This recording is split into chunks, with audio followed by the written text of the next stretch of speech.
স্বাগত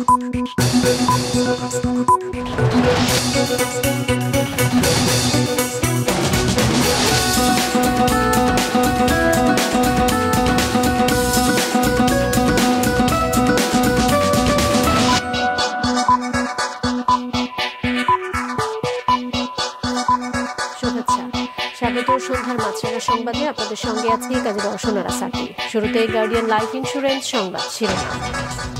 সিলেট সুনামগঞ্জে বন্যা পরিস্থিতির আরও অবনতি, লাখো মানুষ পানিবন্দী। কক্সবাজারে রোহিঙ্গা ক্যাম্পে পাহাড় ধসে অন্তত 9 জন নিহত।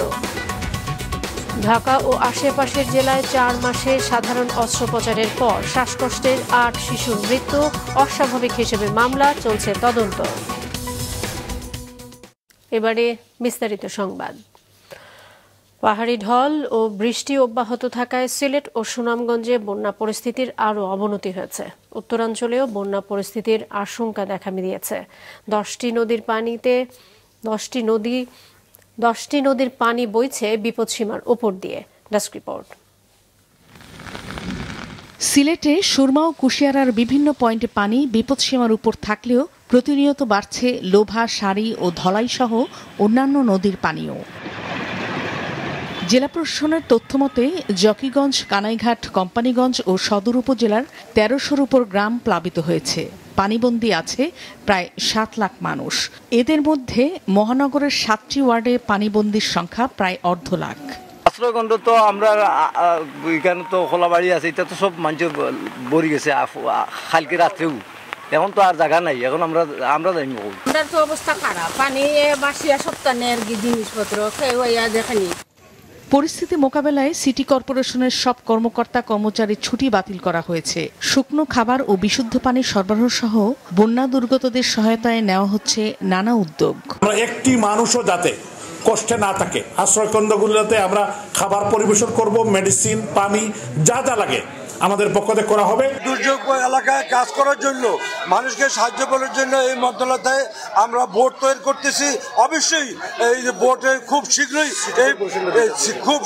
এই বোট আমরা হাতে পৌঁছবে এবং এই বোট অবশ্যই আপনারা এই এলাকার মানুষ পাবে। এদিকে সুনামগঞ্জে সুরমার পানি কিছুটা কমলেও এখনো বইছে বিপদসীমার উপর দিয়ে। নতুন করে প্লাবিত হয়েছে দোয়ারা বাজারের ছাতক, জামালগঞ্জ, তাহিরপুর, সাল্লা, ধর্মপাশা উপজেলার বিভিন্ন গ্রাম। পানিবন্দী হয়েছে কয়েক লাখ মানুষ। সুনামগঞ্জ সিলেট, জামালগঞ্জ সুনামগঞ্জ সড়ক সহ ছাতক দোয়ারা বাজার সড়কে পানি উঠে যাওয়ায় ব্যাহত হচ্ছে যান চলাচল। ঘরের ভিতরে পানি ঢুকে গেছে, সকাল থেকে বুর 4টার থেকে পানি, এখনো মাল টানা আছে, এখনো মাল টানতে আছে। বেড়েই চলছে রংপুরের তিস্তার পানি। বন্যার আশঙ্কায় ডালিয়া পয়েন্টের সব জলকপাট খুলে দিয়েছে পানি উন্নয়ন বোর্ড। নেত্রকোনায় উদ্ভাখালী নদীর পানি কলমাকান্দা পয়েন্টে বইছে বিপদসীমার উপর দিয়ে। পানি বাড়ছে সোমেশ্বরী, মগরা ও ধনু নদীর। বিপদসীমার উপর দিয়ে বইছে গাইবান্ধার সুন্দরগঞ্জের তিস্তার পানিও। এতে প্লাবিত হয়েছে ওই উপজেলার কাপাসিয়া, হরিপুর, বেলকা, লালচামার ও ছেড়িমারা সহ অন্তত 12টি চর। পানি বাড়ছে ঘাঘট, করতোয়া, ব্রহ্মপুত্র ও যমুনারও। নাদিয়া আফরিন, মাছরাঙা নিউজ ডেস্ক। কক্সবাজারের উখিয়া উপজেলায় 4টি রোহিঙ্গা ক্যাম্পে ভারী বর্ষণে পাহাড় ধসে অন্তত 9 জনের মৃত্যু হয়েছে। গতরাতে 8, 9, 10 ও 14 নম্বর ক্যাম্পের বিভিন্ন স্থানে পাহাড় ধস ঘটে। এতে নিহতদের মধ্যে 8 জন রোহিঙ্গা ও 1 জন স্থানীয় ব্যক্তি। অতিরিক্ত শরণার্থী ত্রাণ ও প্রত্যাবাসন কমিশনার শামসুদ্দোজা জানান, নিহতদের মধ্যে 3 জন শিশু ও 3 জন নারী রয়েছে। ক্যাম্পে পাহাড় ঘেঁষে অনেক বসতি রয়েছে। দুর্ঘটনা এড়াতে লোকজনকে নিরাপদ স্থানে সরে যেতে এলাকায় মাইকিং করা হচ্ছে। আগামী কয়েকদিনে বন্যা পরিস্থিতির আরও অবনতির আশঙ্কা জানিয়েছে বন্যা পূর্বাভাস ও সতর্কীকরণ কেন্দ্র।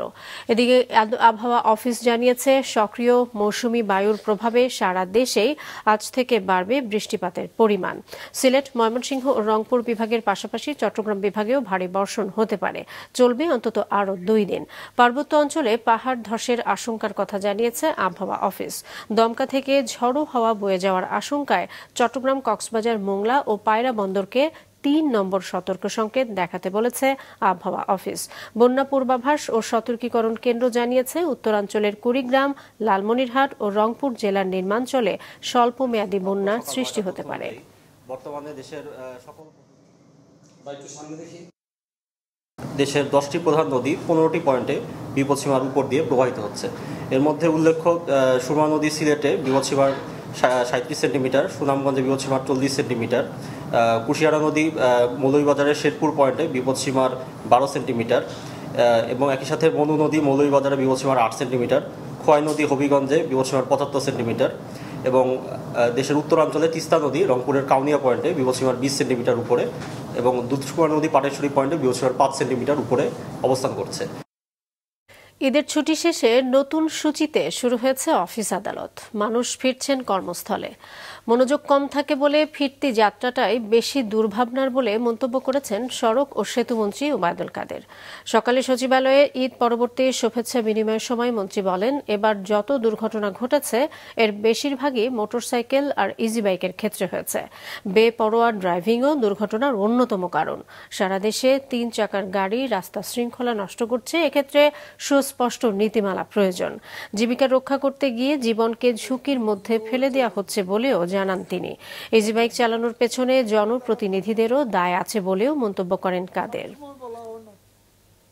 এবার এখন পর্যন্ত ক্যাজুয়ালিটিজ 100-র মতো, 95টি অ্যাক্সিডেন্ট এবং 92টি হলো ক্যাজুয়ালিটি।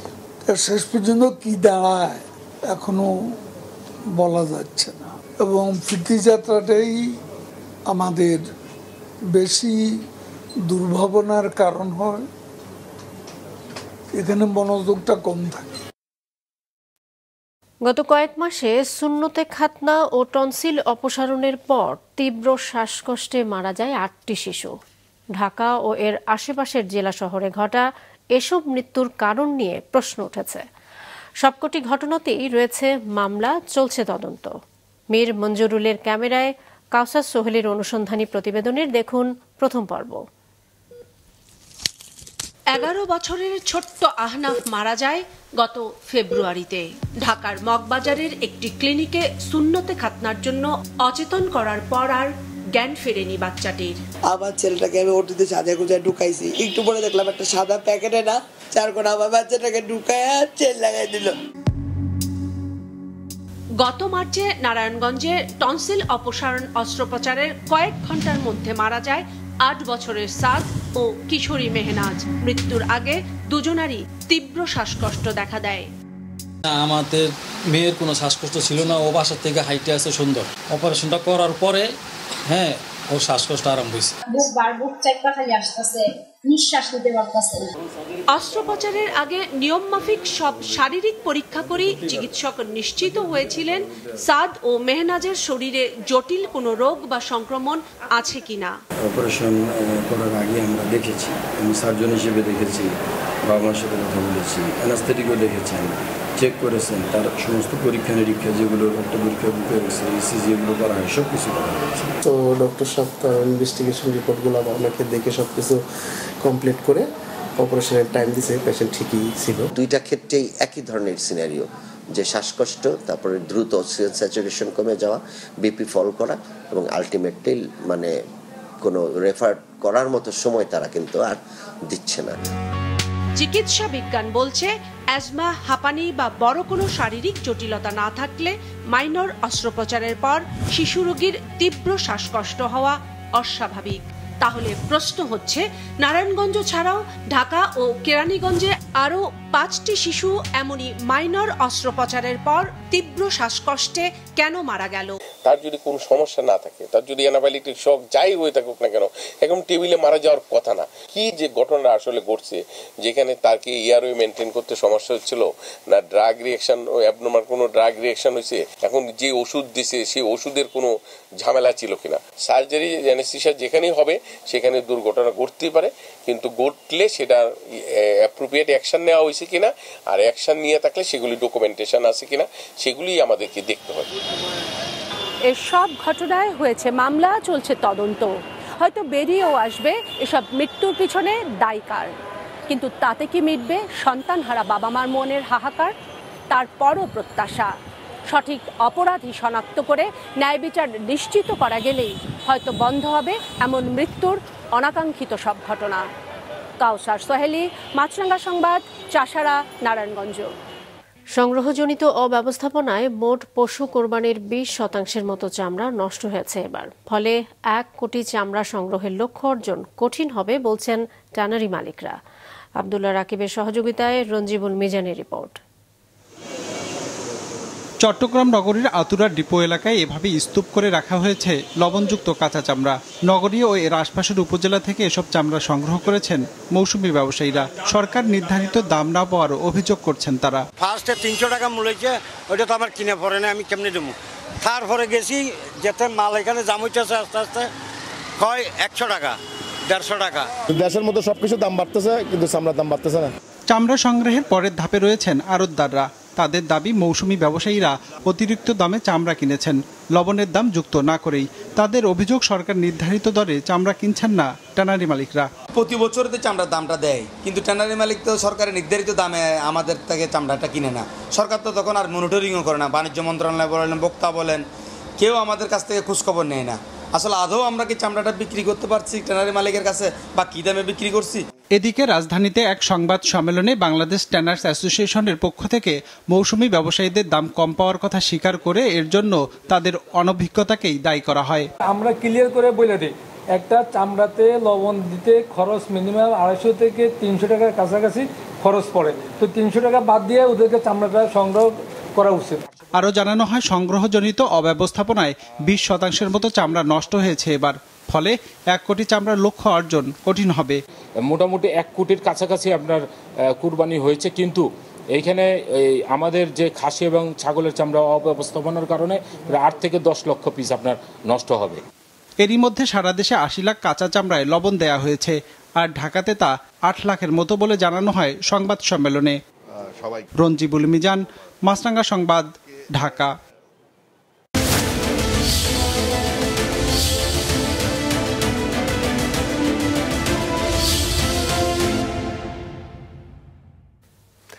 যুক্তরাষ্ট্র ও দক্ষিণ আফ্রিকার ম্যাচ দিয়ে শুরু হচ্ছে টি-20 বিশ্বকাপের সুপার 8 পর্ব। ম্যাচ শুরু হবে বাংলাদেশ সময় রাত 8:30টায়। এবারের আসরে চমক দেখিয়েছে স্বাগতিক যুক্তরাষ্ট্র। গ্রুপ পর্বে কানাডা, পাকিস্তানকে হারানোর পর ভারতের বিপক্ষে দারুণ সম্ভাবনা জাগায় তারা। সুপার 8-এ দক্ষিণ আফ্রিকার বিপক্ষে জয়ের ছন্দ ধরে রাখার টার্গেট দলটির। অন্যদিকে এবার গ্রুপ পর্ব থেকে সবার আগে সুপার 8-ই উঠেছে দক্ষিণ আফ্রিকা, ধারে ভারে অনেক এগিয়ে যুক্তরাষ্ট্রের চেয়ে। De Kock, Aiden Markram, David Miller বিধ্বংসী হয়ে উঠলে যে কোনো দলকে ধসিয়ে দিতে পারেন।